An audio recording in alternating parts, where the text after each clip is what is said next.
Simple 250 2,5 metrli diskli barani Polsha davlatida ishlab chiqarilgan.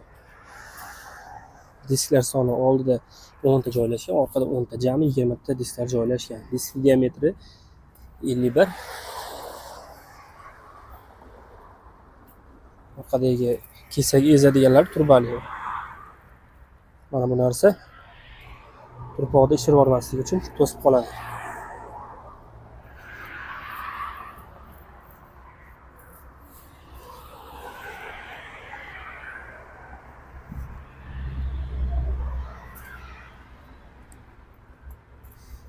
Bu podshipniklar yog'lanmaydi.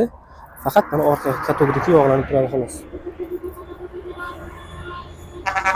Buni og'irligi 1 tonnai 650 kilogramm chiqadi. Buni narxi keladigan bo'lsa, narxi 181 million so'm.